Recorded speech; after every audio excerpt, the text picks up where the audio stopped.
자, 믿음의 역사는 에르곤이라고 그랬고요. 믿음의 사랑의 수고는 코포스라고 했어요. 그 다음에 소망의 인내는 휘포모네라고 하는 단어를 썼다고 그랬어요. 이거는 여러분 꼭 기억하셔야 됩니다. 에르곤과 코포스와 휘포모네가 어떤 뜻을 가지고 있는지 꼭 여러분들 마음속에 기억하셔서, 믿음, 사랑, 소망은 명사가 아니라 동사여야 한다. 동사가 되려면 내가 이 에르곤, 코포스, 휘포모네를 어떻게 삶 속에 살아내야 되는지 그것들을 여러분들 좀 고민을 하셔야만 합니다. 자, 흔히 믿음, 사랑, 소망은 신약의 단어라고 생각하는 경우가 많이 있어요. 신약에 많이 사용되는 이 단어가 과연 창세기에는 어떻게 표현되고 있는가, 이런 부분들을 좀 우리가 좀 찾아보려고 합니다. 창세기에 대한 일반적인 설명은 인류의 기원, 역사의 시작, 또 구속사의 출발, 이런 것들을 기록한 책이다라고 이야기하고 있어요. 동시에 하나님의 일하심, 그리고 하나님의 형상으로 만들어진 우리가 하나님의 일하심과 같이 어떻게 하나님 앞에서 살아가야 하는지, 그리고 하나님의 백성들 속에 공동체죠. 어떤 태도로 우리가 살아가야 하는지를 아주 중요하게 보여주는 교과서와 같은 책이 바로 창세기다라고 하는 거예요. 그래서 창세기에는 바울이 데살로니가 교회에게 언급했던, 그리고 바울이 신약의 어떤 신앙의 원리로 설명했던 믿음의 역사, 사랑의 수고, 소망의 인내를 실제 삶 속에서 살고 있는 이야기들을 우리가 좀 찾아보려고 합니다. 그래서 그 찾아보고 그것들 우리의 삶에 적용을 좀 해보려고 합니다. 자, 창세기는 하나님께서 하나님의 사람들이 모든 삶의 영역에서 하나님 앞에 세 가지 신실한 삶을 살아가기를 원하셔요. 그래서 첫 번째는 뭐냐면 믿음으로 살아가는 거예요. 믿음으로 사는 삶, 그것을 강조하고 있어요. 자, 믿음은 역사가 일어난다. 그럼 믿음은 어떤 역사가 일어나는지를 창세기는 보여주고 있다라는 거예요. 믿음의 역사, 믿음의 에르곤을 설명하고 있어요. 둘째는 사랑을 나누는 것이에요. 그러니까 하나님 원하시는 게 믿음으로 사는 것. 두 번째는 사랑을 나누는 것.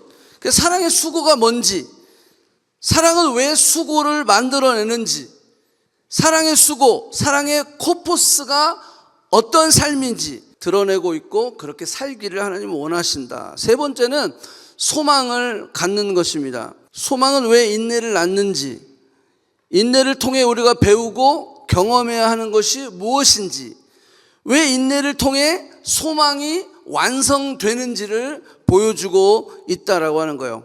하나님은 우리, 하나님의 백성, 하나님의 자녀들에게 이 세 가지를 우리의 삶 속에 살아내기를 원하시고 있다라는 거예요. 그래서 믿음, 사랑, 소망은 분리될 수가 없고요. 이건 항상 있는 것이다라고 성경이 이야기하고 있다라고 하는 거예요. 자, 첫 번째, 창세기에 나타난 믿음의 역사입니다. 계속 반복하지만 믿음은 명사가 아니라 뭐다? 동사다라고 하는 거예요. 믿음은 행동으로 증명해야 합니다.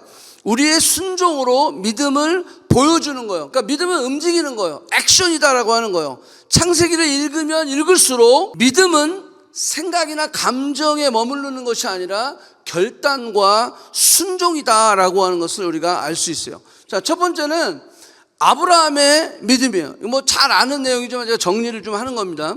자, 아브라함의 믿음은 우리가 잘 알고 있어요. 자, 여기에 두 가지가 있는데 부르심과 명령이 있어요. 첫 번째 그 부르심은 뭐냐면 고향 친척 아비 집을 떠나라, 부르시는 거예요. 떠나도 이렇게 부르셨어요.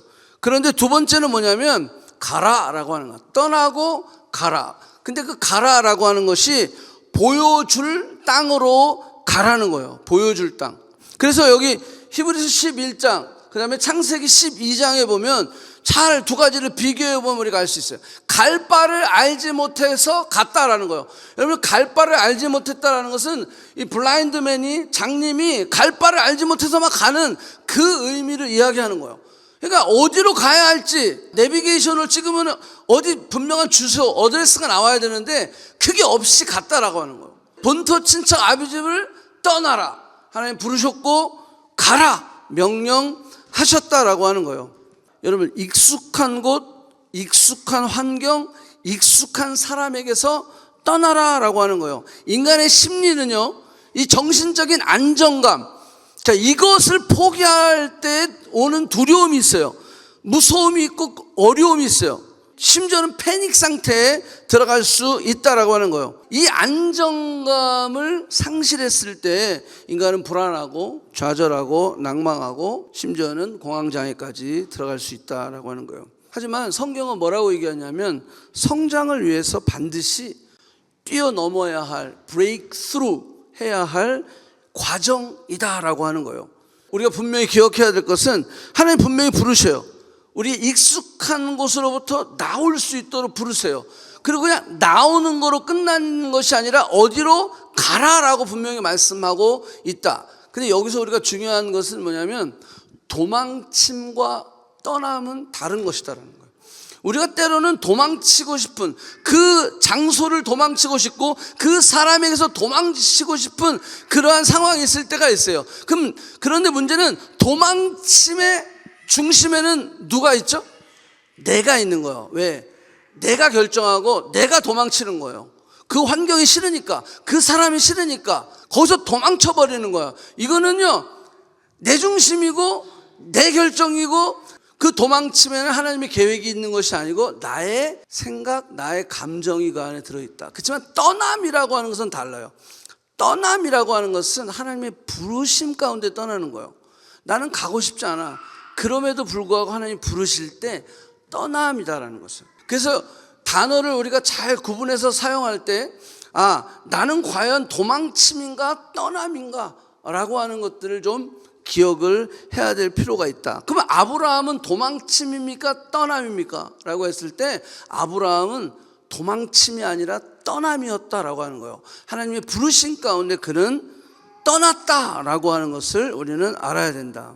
안전지대에만 있던 사람, 늘 익숙한 곳에만 있던 사람과 광야를 경험하고 익숙하지 않은 곳에서 그 사람의 어떤 경험과 그 모든 그 삶을 지내온 사람, 이 두 분류의 사람의 삶의 결과는 굉장히 다른 삶을 살게 된다라고 하는 거예요. 그래서 하나님께서 우리에게 광야라고 하는 시간을 허락하고 있다라고 하는 거예요.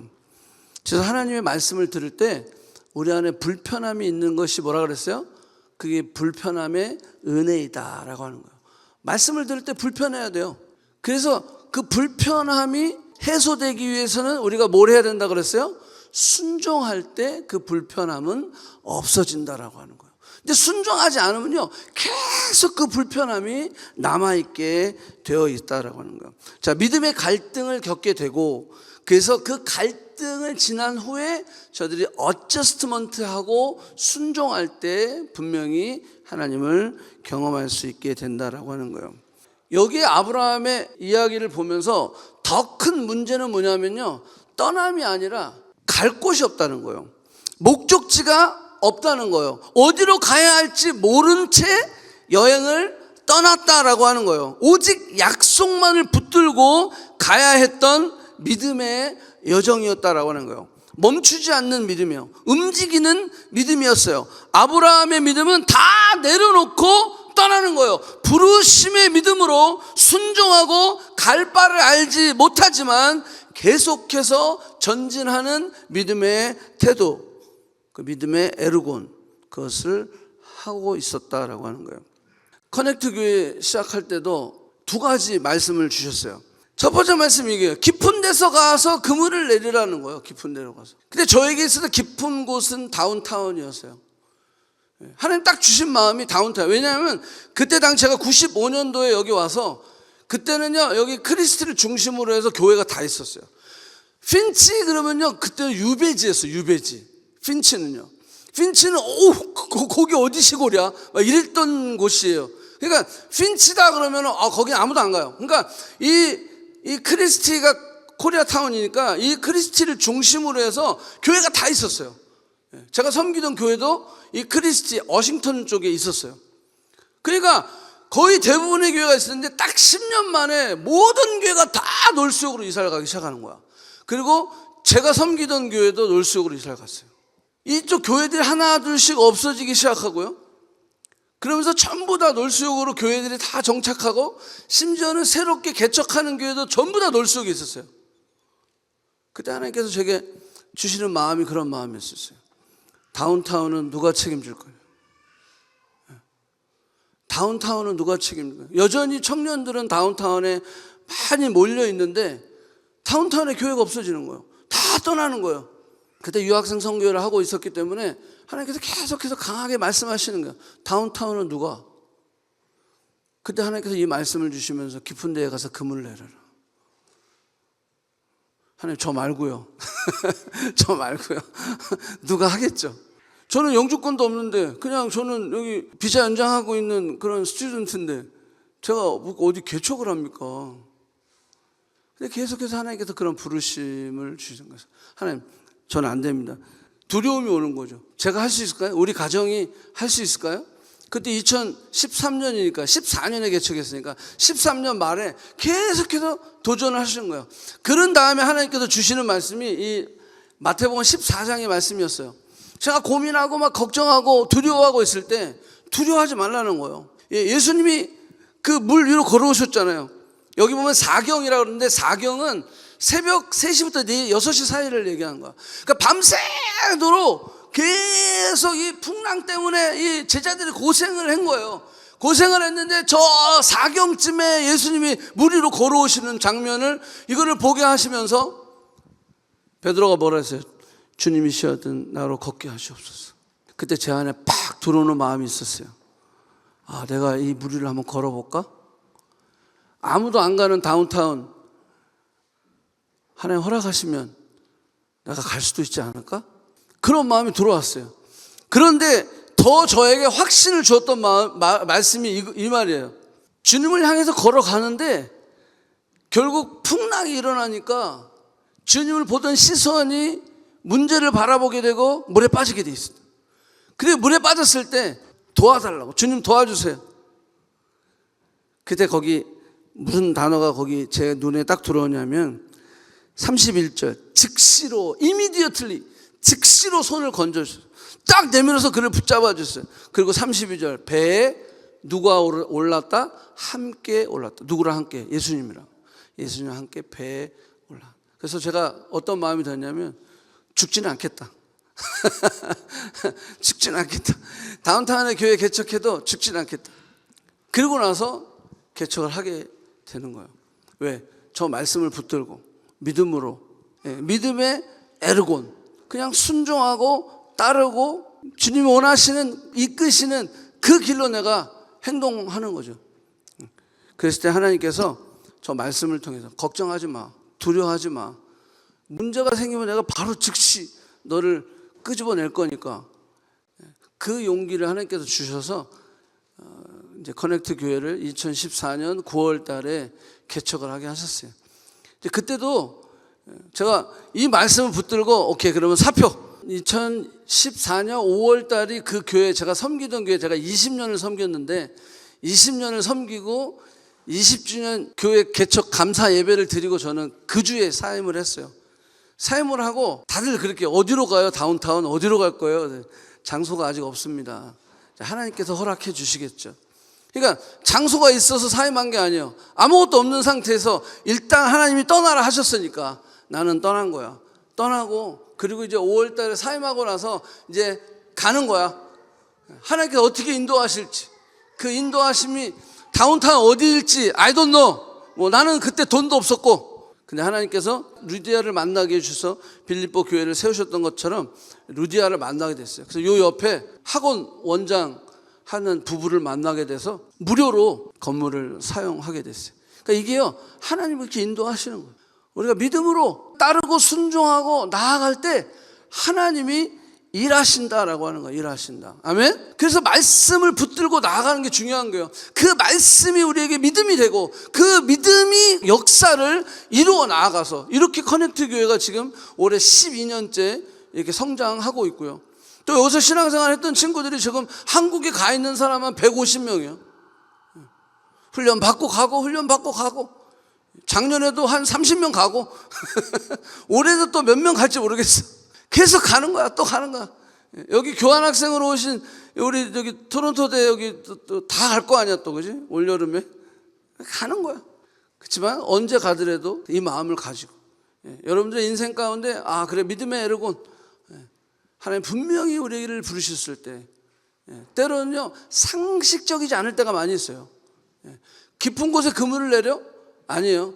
그때 당시에는 아침에는 고기가 깊은 곳에 있는 게 아니라 낮은 곳으로 오거든요. 전혀 상식적이지 않은 거예요. 물 위를 걸어? 이게 상식적입니까? 아니잖아요. 그럼에도 불구하고 믿음의 에르고는 걸어가는 거예요. 빠지는 한이 있어도 걸어가는 거예요. 자, 노아의 믿음도 마찬가지예요. 하나님께서 노아를 방주를 지어라라고 말씀하셨어요. 여러분들, 노아 시대의 방주라고 하는 거, 비를 내려서 이 땅을 멸망시키겠다는 거예요. 근데 이 노아 이 전 시대에는요 비 자체가 없었다고 그래요. 비를 본 적이 없어요. 이 사람들은 비를 한 번도 보지 않은 사람들에게 홍수를 내려서 이 땅을 멸망시키겠다. 그럼 이해가 됩니까? 비가 뭐예요? 하늘에서 막 물이 떨어져요? 그게 말이 돼요? 어떻게 하늘에서 물이 떨어지지? 여러분들, 상식적이지 않은 거예요. 그때 당시에는 비 자체를 본 적이 없는 사람들이에요. 그런 사람들에게 이걸 어떻게 믿음으로 아멘 할 수 있어요? 노아가 이게 미친 거죠. 본 적이 없는데 비를. 하지만 노아는 하나님의 말씀대로 방주를 짓기 시작했고 완성을 했다라고 하는 거예요. 창세기 6장 22절, 노아는 그와 같이 하여 하나님이 자기에게 명하신 대로 준행하더라. 여러분들, 이 노아의 믿음, 노아의 에르고네는요 여러 가지 문제가 있어요. 첫 번째 문제가 뭘까요? 첫 번째 문제, 이걸 순종하는데, 이 에르곤 하는데 여러 가지 문제 중에 가장 큰 문제, 첫 번째는 뭐냐면요, 노아 자신도 믿기기 어려운 거야. 그러니까 자신을 컨빈스 할 수 있어야 돼요. 자신을 설득할 수 있어야 돼요. 이게 가능해? 여러분들 그렇잖아요. 어떤 일을 결정할 때 내가 설득이 안 되는데 그걸 어떻게 할 수 있겠어요? 그러니까 노아에게 있어서, 노아가 믿음의 에르곤을 하는 데 있어서는 가장 중요한 문제, 가장 큰 문제는요, 자신도 믿기 어렵다는 거, 자신을 설득해야 되는 거예요. 두 번째 문제는 뭐예요? 가족을 설득해야 돼요. 나는 설득이 됐어. 어떻게든 한번 하나님이 막 계시를 보여줘가지고 나는 설득이 됐는데 가족을 설득해야죠. 저도 개척을 할 때 가족을 설득해야 돼요. 아내를 설득해야 되고, 아이들 4명이 있었으니까, 야, 이거 그냥 아빠 그냥 기존 교회 가시면 우리 편하게 신앙생활 할 수 있는데, 개척이요? 개척? 교회를 다시 시작한다고요? 이게 쉽지 않은 거죠. 자, 이 노아에게도 마찬가지예요. 가족을 설득해야 돼요. 가족을 믿게 해야 돼요. 근데 믿게 하는 것뿐만이 아니라 가족이 함께 방주를 지어야 되는 거야. 맞습니까?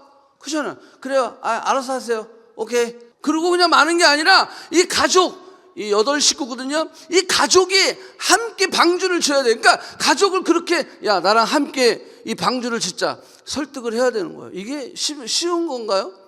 쉽지 않은 거다라는 거예요. 세 번째 문제는 뭐냐면요, 세상 사람들의 비웃음이요. 조롱하고 비난하고, 그 다음에 저들이 방해하고. 그러니까 세상 사람들이, 야, 물인데 바다에다가 배를 만들어야지 산 위에다가 배를 만드는 미친놈이 어딨냐. 세상 사람들이 조롱하는 거예요. 그리고 방주를 짓는데 이 땅을 비로 멸망한다고?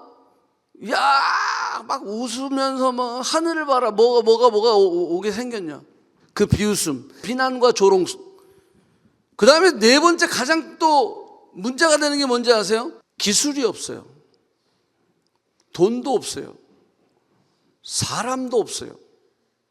8명이서 그걸 어떻게 방주를 지어요? 이번에 우리 작년에 미국 비전치료 갔다 왔죠. 와, 그거를 어떻게 8명이서 지을 수 있을까요? 이런 문제가 있어요. 가능하지 않아요. 가능하지 않아요. 그런데 이것이 가능할 수 있었던 이유는 딱 이거예요. 그러나 노아는 여호와께 은혜를 입었던 자다라는 거예요. 여러분, 은혜를 입으면요, 아무리 미친 짓도 하게 돼 있어요.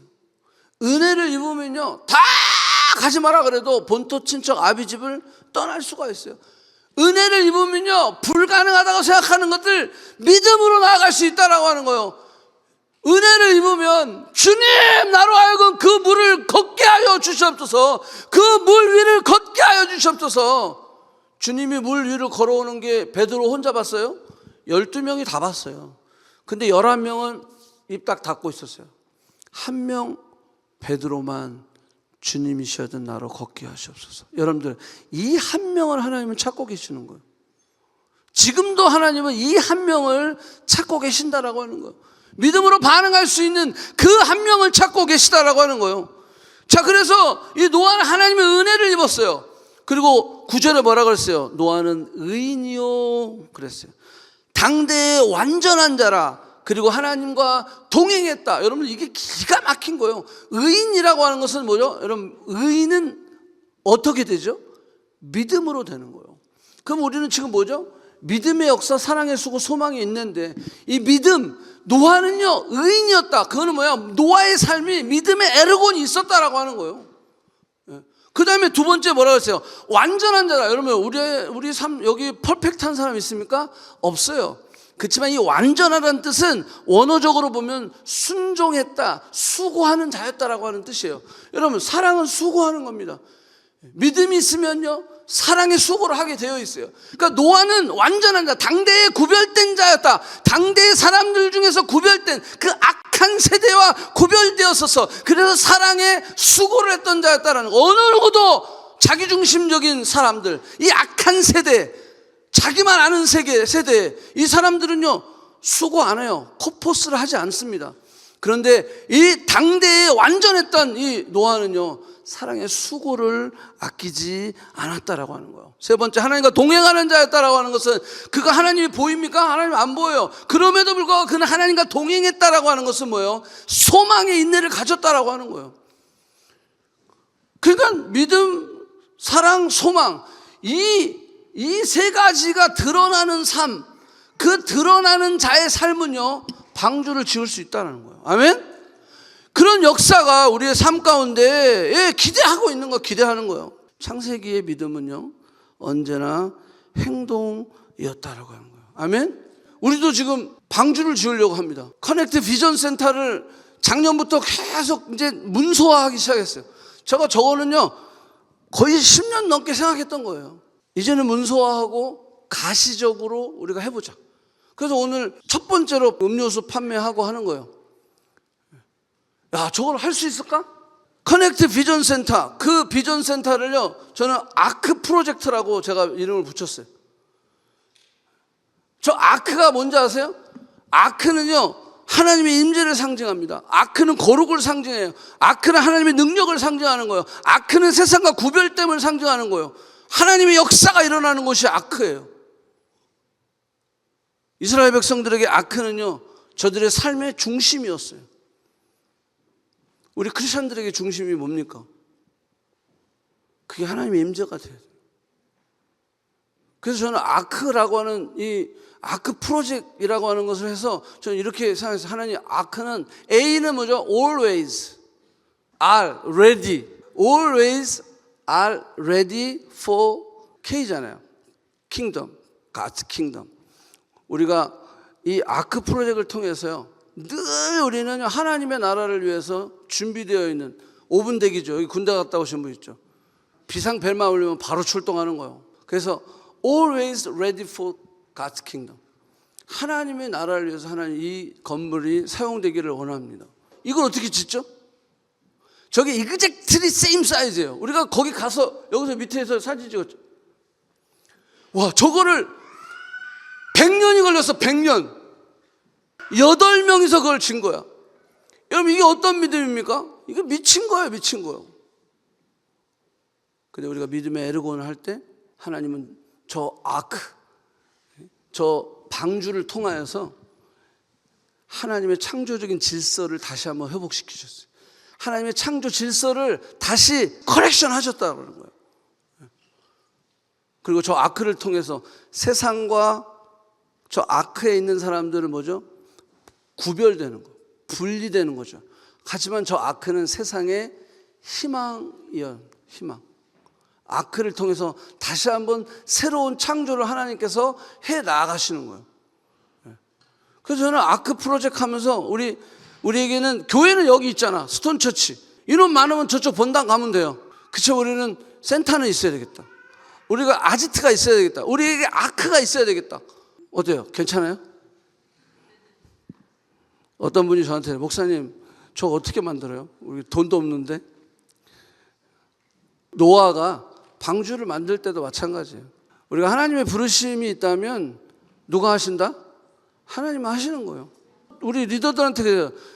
내 때 안 돼도 난 괜찮아. 이거는 커넥트 교회에게 주신 비전이니까. 이 시대에 정말로 아크와 같은 그런 센터, 그 센터가 필요하다. 토론토의 교회가 250개가 넘는데 아무도 하려고 하지 않아요. 우리 교회가 하자. 저 지하는요, 커넥트 위드가 예배하는 장소예요. 하나님을 만나는 장소, 말씀 기도 예배 찬양을 하는 장소예요. 그래서 이 지하, 저 건물의 지하는 예배 장소로 만드는 거예요. 그래서 거기서 예배하고 거기서 막 그냥 우리가 뜨겁게 부르짖고 1층은요 커넥트 위드 피플 앤 더 월드, 세상과 소통하는 장소예요. 그래서 1층은 샵으로 만드는 거예요. 샵으로 만들어서 또 우리 여기 영주권 필요한 청년들 돌아가면서 매니저 하면서 다 영주권 받고, 샵이 크면 클수록 매니저를 막 3명 4명 할 수도 있잖아. 우리는 돈 버는 게 목적이 아니에요. 그러니까요 그냥 브레이크 이븐만 되면 돼. 그죠? 그럼 얼마나 쉬워. 그래서 1층은 세상과 소통하는 곳이에요. 2층은 뭐냐면요 커넥트 위드 유앤미, 양육하고 훈련하고 그리고 그곳에서 교제하고 나누는 장소예요. 3층 4층은요 공동체, 레지던스, 우리가 20명에서 30명 정도 수용할 수 있는 공간을 만들어. 여러분 공동체가 아니면요 우리에게 인성이 만들어지지 않아요. 여러분 하나님께서 이 시대에 찾으는 사람은요 영성과 인성과 전문성이에요. 이 건물 안에서 우리는 영성, 전문성, 인성을 다 만드는 거예요. 이 공간을 통해서, 저 아크를 통해서, 그 아크 프로젝트, 그걸 통해서 하나님 일하시옵소서. 저는 그냥 기도하는 거예요. 기도하면 하나님께서 또 우리의 보리떡 5개, 물고기 2마리로 하나님께서 5,000명을 먹이시고 역사하시는 거예요. 왜? 하나님 주신 비전, 그 비전, 이게 내 야망이면요 이거는 그냥 forget it. 근데 정말 이것이 하나님께서 기뻐하시는 일이라고 한다면 하나님이 이루시는 거예요. 여러분 우리 개인의 삶도 마찬가지예요. 내가 이걸 할 수 있을까? 내가 하는 게 아니에요. 누가 해? 하나님이 하시는 거예요. 믿음의 에르곤 하면 하나님이 역사하시는 것이다 라고 하는 거예요. 노아의 믿음은요 결단이었습니다. 그냥 생각만 하고 현실과 감정과 상황에 끌려서 포기하는 게 아니에요. 노아의 믿음은 결단하며 행동하는 믿음이었다라고 하는 거예요. 그래서 우리는요 창세기에서 믿음의 선배들의 결단, 순종, 행동, 이것들을 보면서 하나님 내 삶 속에서도 믿음의 에르곤이 있게 하여 주시옵소서. 여러분들의 믿음은 요즘 어떻습니까? 여러분 어디에 지금 멈춰 있습니까? 행동을 해야 되는데, 액션을 취해야 되는데 지금 딱 스탁돼 있어. 멈춰져 있어. 그런데 무엇이 여러분들을 그렇게 멈추게 하냐라는 거예요. 하나님은 지금 여러분을 부르고 있잖아. 하나님은 여러분을 지금 콜링하고 있잖아. Come! 그러니까 베드로가 out of boat, 그 배에서 뛰어내려야 된다라는 거예요. 내 생각에 관념에 갇혀서요 배에서 나가면 물 위로 어떻게 걸어? 이거는 죽는 거지. 여러분 우리 안에 늘 그런 생각이 있는 거죠. 죽으면 죽는 거지. 주님이 즉시로 이미디어틀리 나를 건져주시니까 저는 그 믿음으로 살아오는 거예요. 그 믿음으로 교회를 개척하는 거예요. 그 믿음으로 지금 아크 프로젝트를 기도하고 있는 거예요. 이걸 준비하면서 그런 생각을 해봐요.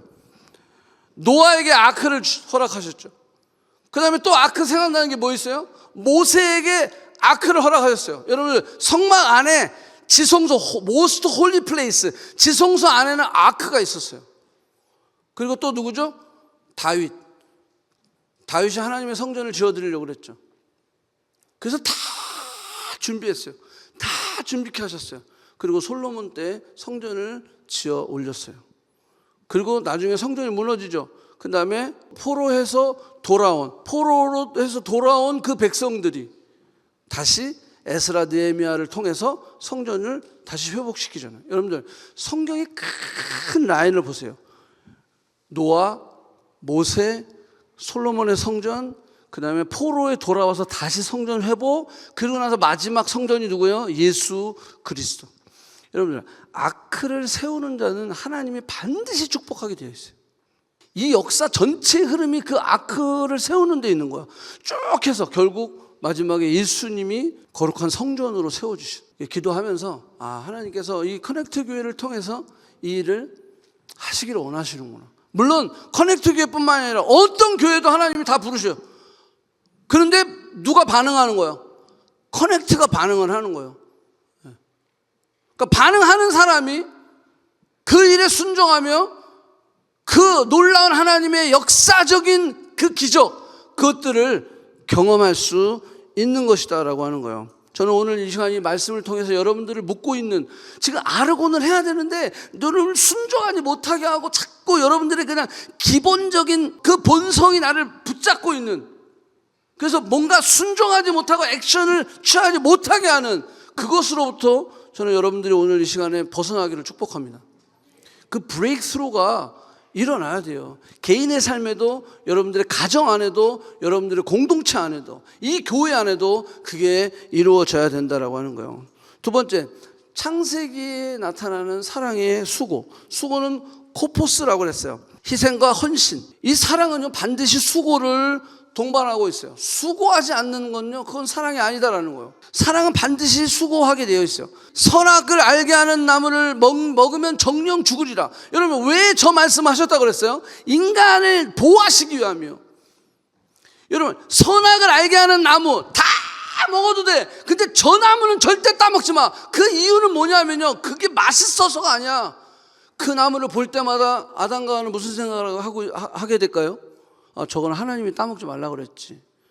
그러면 아담과 하와의 자신의 살 위에 누가 있다는 거예요? 하나님이 있다는 거예요. 그러니까 내 삶의 위에 하나님이 있다라고 하는 그 생각이 저들에게 행복과 영원한 삶을 보장해 주는 거예요. 그런데 그 생각 때문에 하나님이 저거를, 에덴의 축복을 보호해 주기 위해서 네 위에 누가 있어? 하나님이 있어. 하나님이 너 위에 있는 삶이 가장 축복된 삶이고 행복된 삶이야. 자유의지를 줬으니까 네 마음대로 다 해. 그게 아니에요. 우리 인간이 하나님을 하나님으로 인정할 때 그건 진정한 행복이 주어지게 되는 거예요. 근데 아담과 하와가 저걸 따먹음으로 인해서 하나님이 계셔야 될 자리에 누가 올라갔어요? 내가 올라간 거예요.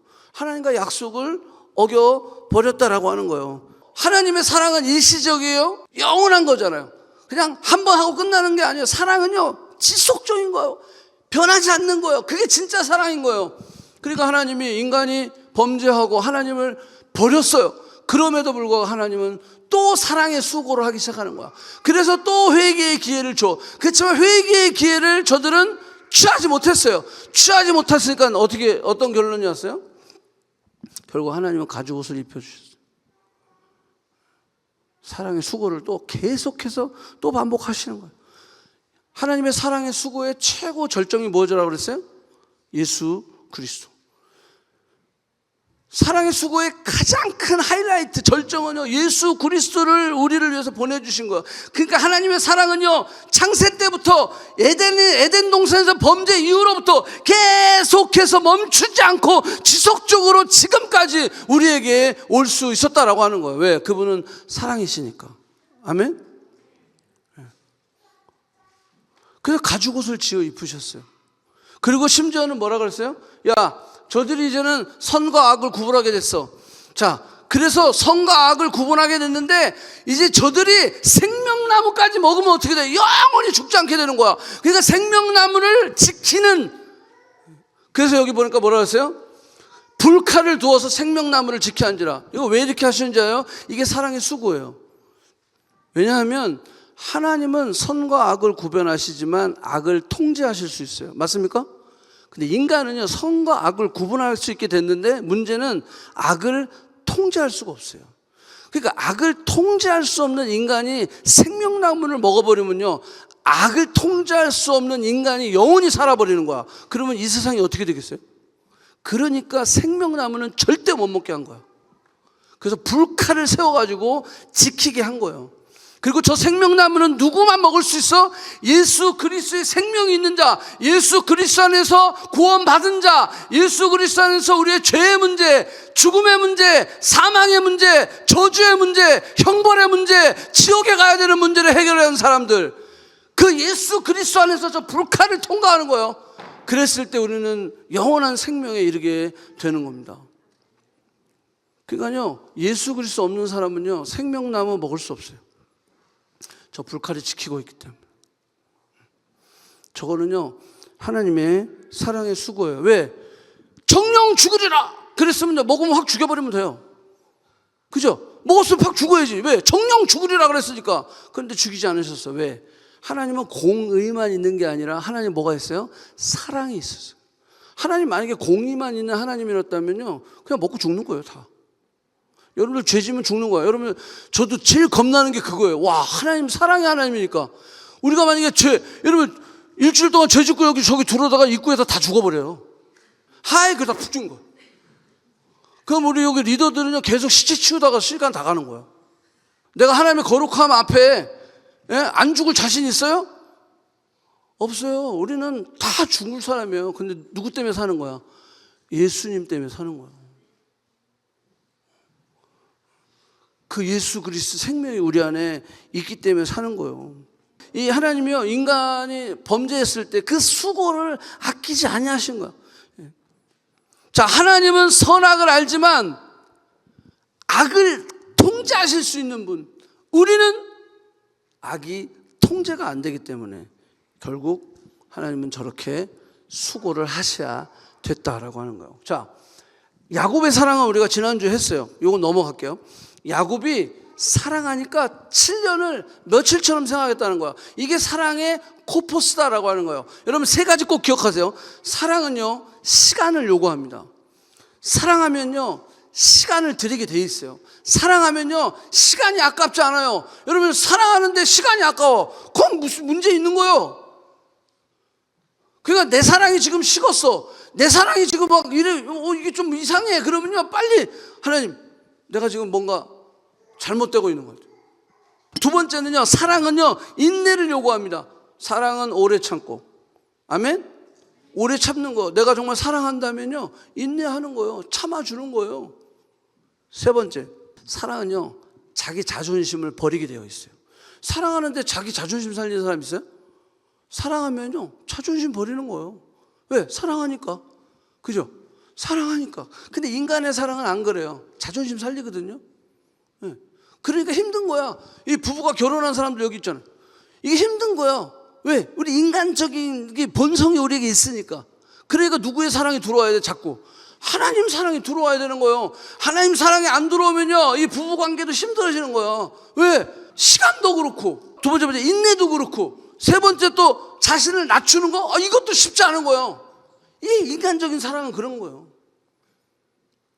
그래서 하나님의 사랑이 우리 관계 가운데 들어올 때, 하나님의 사랑이 부부 가운데 들어올 때, 시간도 인내도 자신을 버림도 가능하다, 안 가능하다?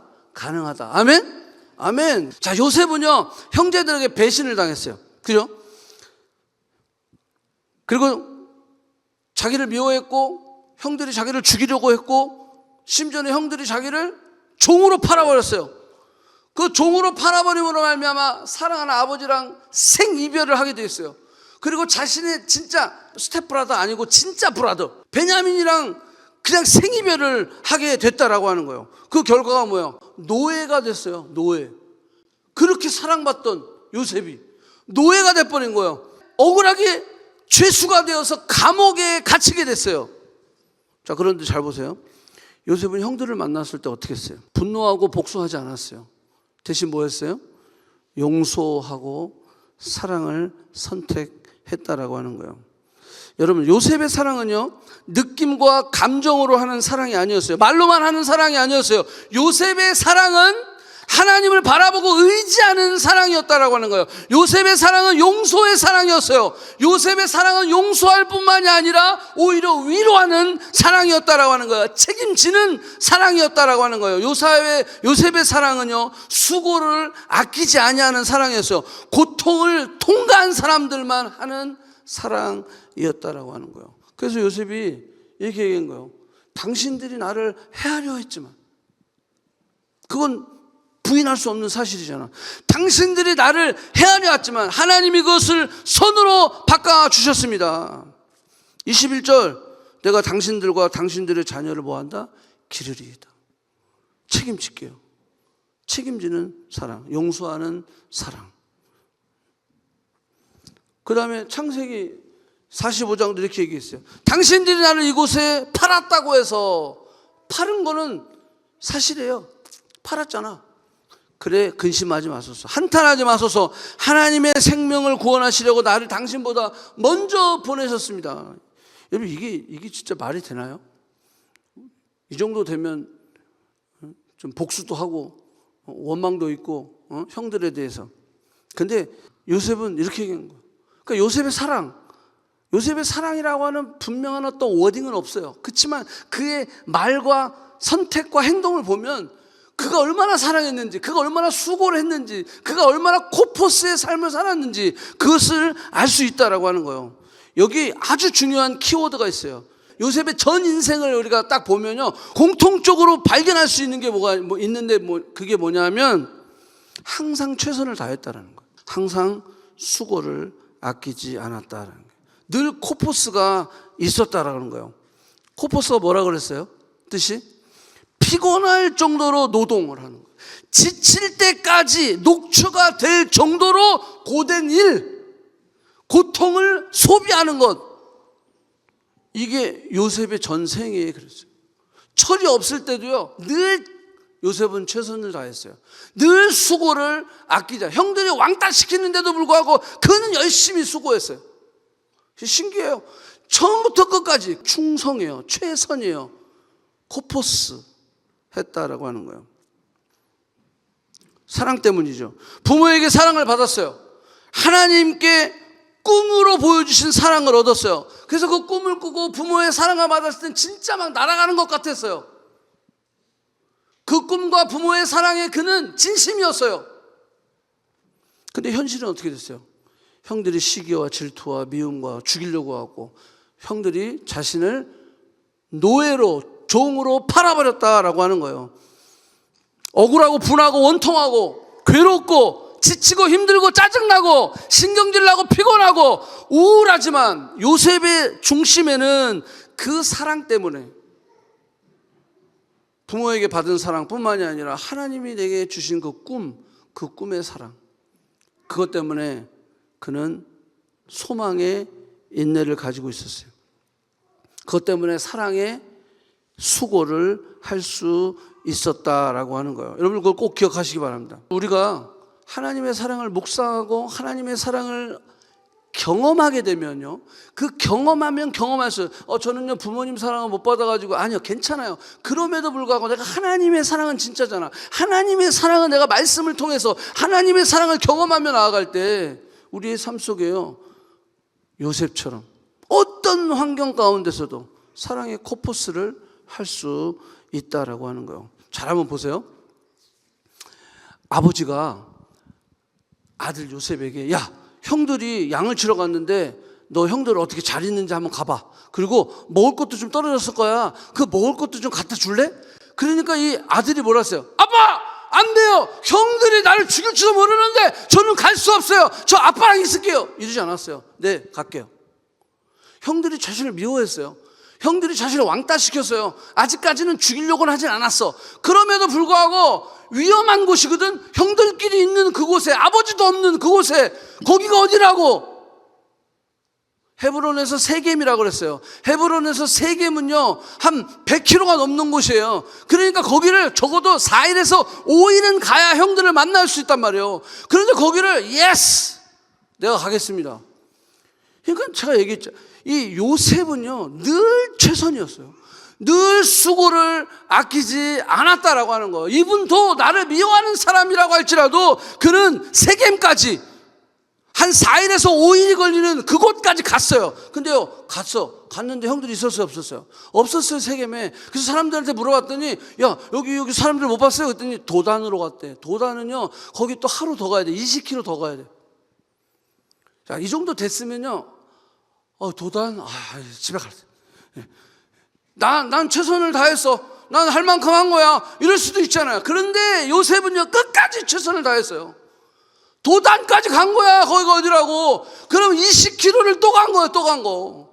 뭐 차가 있었어요? 뭐가 있었어요? 걸어가는 거야. 걸어가는 거야. 하루를 더 갔어요. 자신을 미워하고 왕따시키고 시기하고 질투하고 편애했던 형들을 위해서 이렇게까지 할 수 있었다? 그거는 뭐 때문에요? 사랑의 코포스가 있었기 때문에. 요셉은 늘 코포스 했어요. 수고했고 최선을 다했어요. 충성스러웠다는 거예요. 구덩이에 떨어졌을 때도 그는 코포스 했어요. 포기하지 않았어요. 자신의 생명을 포기하지 않았어요. 이제 끝났구나. 아니요. never give up. 요셉은요, 애굽에 있을 때도, 종으로 팔려 있을 때도 최선을 다했어요. 억울하게 감옥에 갇혀 있을 때도, 죄수로 있을 때도 최선을 다했어요. 요셉은 늘 항상 성실하게 최선을 다했고 충성했다라고 하는 거예요. 요셉의 이 수고의 삶은요, 요셉이 오늘을 만들었고 결국 하나님의 거룩한 사명을 완성했다라고 하는 거예요. 여러분, 부르심의 과정 속에요, 반드시 시련이 있어요. 어려움이 있어요. 이런 걸 극복해야 되는 거예요. 우리가 성장하려면요, 그런 어려움들이 있어요. 여러분, 섬김이 여기 나와서 하는 사람들, 이 사람들 시간이 많아서 하는 게 아니에요. 이 사랑의 코포스 때문에 하는 거예요. 하나님의 몸된 교회를 위해서. 그게 섬기는 거예요. 다들 자신이 가지고 있는 또 막 풀어야 될 문제들이 다 있는 사람들이에요. 그럼에도 불구하고 하나님, 나 이 문제 해결되면 그때 할게요. 그게 아니라 지금 하는 거예요. 지금 최선을 다하는 거예요. 요셉이 아까 얘기한 것처럼 그가 구덩이에 빠져 있을 때도, 노예로 있을 때도, 죄수로 감옥에 갇혔을 때도, 어떤 상황 가운데서 그는 사랑의 코포스를 아끼지 아니했다라고 하는 거예요. 이 말씀에 제가 힌트를 얻었어요. 어떻게 요셉이 저렇게 할 수 있었을까? 근데 요셉의 삶 속에는 어떤 게 있었냐면요, 우리는 가장 실수하는 게 뭐냐면 하나님이 부르실 때, 또 교회에서 뭔가를 맡길 때 그 일에 대해서 포커스를 해요. 일에 대해서 포커스를 하면, 왜 내가 이 일을 해야 돼? 왜 나만 이 일을 해야 돼? 왜 쟤는 안 해? 왜 나만 맨날 이렇게 뒤치다거려야 돼? 그 일에 대해서 포커스하면 그래요. 요셉이요, 왜 일에 대해서 하면, 왜 나만 감옥 가야 돼? 왜 난 노예가 돼야 돼? 왜 내가 고동에 갇혀야 돼? 이렇게 되면요, 사랑의 코포스가 안 되는 거예요. 그런데 요셉은 어디에 포커스가 있었냐면 그 일에 포커스가 아니라 그 일을 부르신 분이 누구냐라는 거예요. 설거지에, 근데 그 설거지 하라고 한 분이 누구냐라는 거예요. 그분이 하나님이야? 그러면 하는 거야. 설거지 100번도 하는 거야. 아멘? 그런데 우리는 일에 포커스가, 왜 난 맨날 이 일을 해야 돼? 난 이 일이야. 난 이 일이 안 오네. 나는 다른 일 하고 싶어. 그러니까 탈이 나는 거야. 자꾸 배탈이 나듯이. 근데 요셉은요, 어떤 환경 속에서도 사랑의 코포스를 할 수 있었던 이유는 뭔지 아세요? 그가 일에 초점이 있었던 게 아니라 이 일을 누가 불러주셨냐, 누가 이 일을 맡기셨냐라는 거예요. 그러니까 요셉이 이 얘기하는 거예요. 나는 하나님을 경외하는 사람이다. 하나님이 나로 하여금 구덩이에 빠지게 하셨다면, 하나님이 나로 하여금 노예가 되게 하셨다면, 하나님이 나로 하여금 죄수가 되게 해서 감옥에 갇히게 하셨다면, 나는 거기서 뭐 한다? 최선을 다한다. 아멘? 사랑의 코포스를 다한다라고 하는 거예요. 여러분들 토론토 와가지고 여러 가지 모양으로, 여기서 태어나신 분도 있어요. 여기 비자 때문에 여러분 힘들어하는 사람들, 아주 연주권 때문에 또 열심히 일하고 애쓰는 분들이 있어요. 여러 가지 상황들이 있을 거예요. 근데 그 상황 가운데서도 나를 누가 부르셨다? 하나님이 부르셨다. 아멘? 그럼 우리는요, 코포스 할 수 있는 거예요. 그럼 우리는요, 사랑의 수고를 할 수 있다라고 하는 거예요. 그래서 하나님이 나를 부르셨다라고 하는 그 마음이 있었기 때문에 요셉은요, 형들이 아무리 나를 그렇게 팔았지만 걱정하지 마세요. 생명을 살리기 위해서 하나님 나를 먼저 보내셨어요. 여러분, 이게 어떻게 가능하죠? 근데 그게 가능하다라는 거예요. 누가 부르셨어? 하나님이 부르셨다. 네가 불렀잖아. 너가 했잖아. 그러니까 막 쌈나는 거예요. 그러니까 막 보기 싫다고 그러고 막 그냥 손절해버리고 막 그냥 그러는 거예요. 아니, 누가 부르셨어요? 여기 성기미들 누가 부르셨어요? 하나님 부르신 거예요. 그럼 우리가 실족할 이유가 없는 거예요. 아멘? 아멘, 아멘, 아멘. 성 아우구스티누스가 이런 얘기를 했어요. 여러분 꼭 기억하세요. 결혼을 앞으로 앞두신 분들은 이걸 기억하면 돼요. 상대방이 어떤 사람인지 알고 싶다면 그가 하는 일이 무엇인지를 묻지 마라. 그가 사랑하는 것이 무엇인지를 물어봐라. 여러분, 그 일이요, 그 사람의 정체성을 나타내지는 않아요. 그 일이. 저 사람 목사네? 야, 목사면 진짜 신앙이 좋겠지? 아니요. 목사라고 하는 타이틀이 그 사람의 정체성을 드러나지 않아요. 그러면 여러분들, 그 일이 그 사람의 정체성이라고 한다면 일이 없는 사람 뭐죠? 그 사람 정체성이 없나요? 그거 아니잖아. 그러니까 이 성 아우구스티누스가 이런 얘기를 한 거예요. 네가 진짜 그 사람을 알고 싶어? 그러면 그 사람이 하는 일보다 뭘 물어보라는 거예요? 너는 무엇을 더 사랑하느냐? 그 사랑하는 것이 그 사람의 정체성이다라고 하는 거예요. 우리의 일상은요, 우리의 부르심 속에 있어요. 하나님의 그 부르심 속에 있는 우리는 늘 하나님께서 새롭게 하시고 강하게 하시고 세워주시기를 원한다라고 하는 거예요. 그러기 위해서 우리는 늘 생각해야 하는 거, 나를 누가 부르셨?